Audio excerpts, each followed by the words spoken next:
Assalamualaikum warahmatullahi wabarakatuh. Saya Asya Desmaina Wijaya dengan NIM 19042098. Pada video kali ini saya akan mempresentasikan tentang penilaian kinerja sumber daya manusia. Penilaian kinerja sumber daya manusia terdiri dari beberapa poin, yaitu pengertian penilaian kinerja sumber daya manusia, manfaat penilaian kinerja sumber daya manusia, tujuan penilaian kinerja sumber daya manusia, elemen-elemen pokok sistem penilaian kinerja sumber daya manusia, berbagai bias dalam penilaian kinerja sumber daya manusia, dan terakhir teknik-teknik penilaian kinerja sumber daya manusia. Baiklah, yang pertama pengertian penilaian kinerja sumber daya manusia yaitu penilaian kinerja merupakan sebuah proses pengamatan dan penilaian terhadap kinerja pekerja, pencatatan, penilaian, serta pemberian umpan balik kepada pekerja. Selanjutnya, penilaian kinerja merupakan proses di mana organisasi menilai kinerja individu.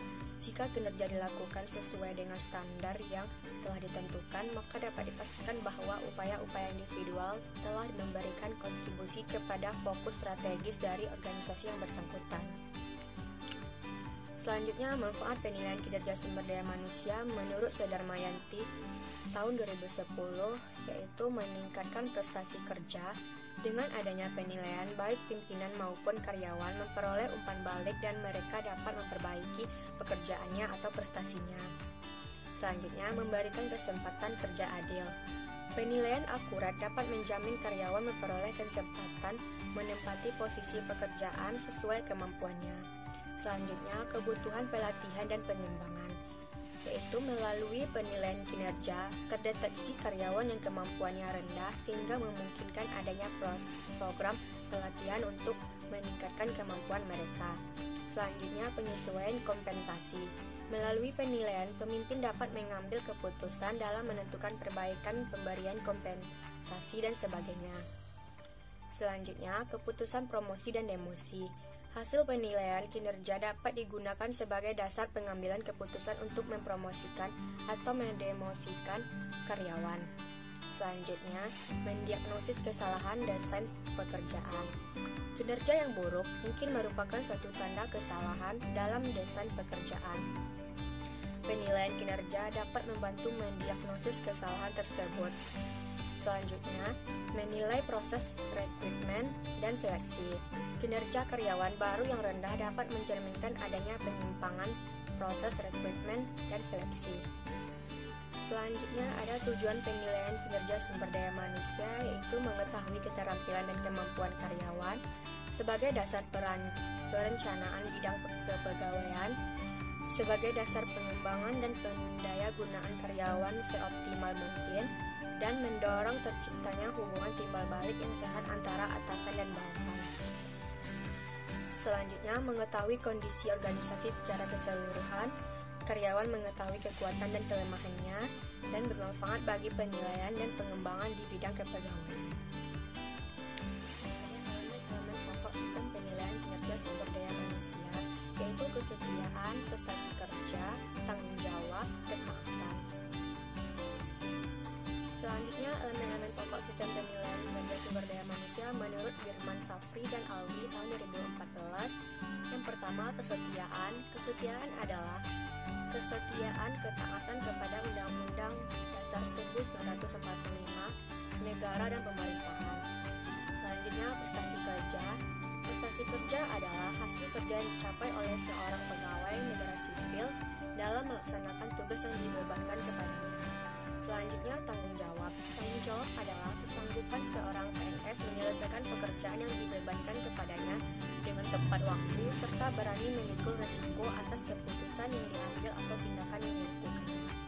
Selanjutnya, ketaatan. Ketaatan adalah kesanggupan seorang PNS untuk mentaati perundang-undangan dan peraturan kedinasan yang berlaku, mentaati perintah kedinasan yang diberikan oleh atasan yang berwenang, serta kesanggupan untuk tidak melanggar larangan yang ditentukan. Selanjutnya, elemen-elemen pokok sistem penilaian kinerja sumber daya manusia ada kejujuran, kerjasama, prakarsa, dan kepemimpinan. Selanjutnya, kejujuran. Kejujuran adalah ketulusan hati seorang PNS dalam melaksanakan tugas dan kewenangan untuk tidak menyalahgunakan wewenang yang diberikan kepadanya. Selanjutnya, kerjasama.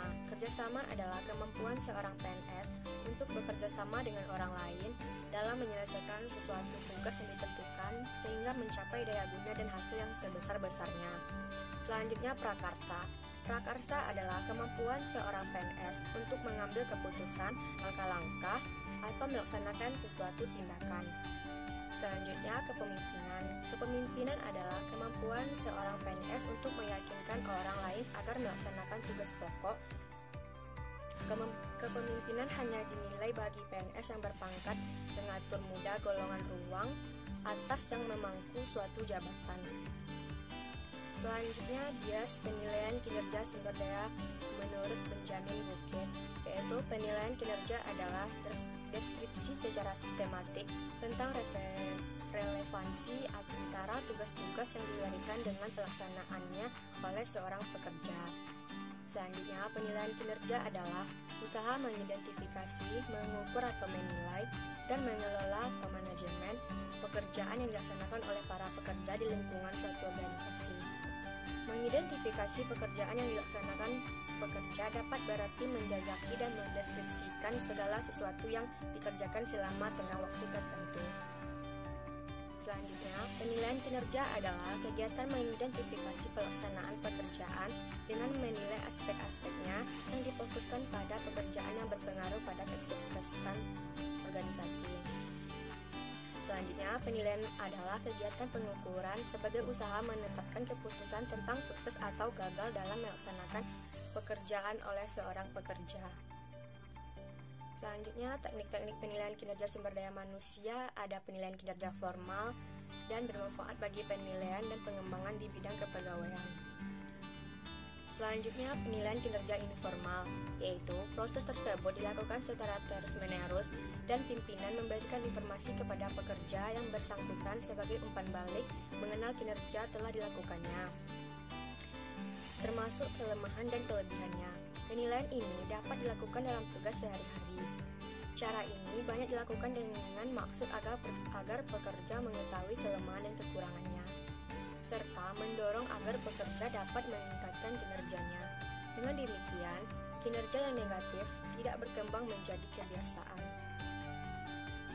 Baiklah, hanya itu yang dapat saya sampaikan pada video kali ini. Kalau ada kata-kata saya yang salah, mohon dimaafkan. Assalamualaikum warahmatullahi wabarakatuh.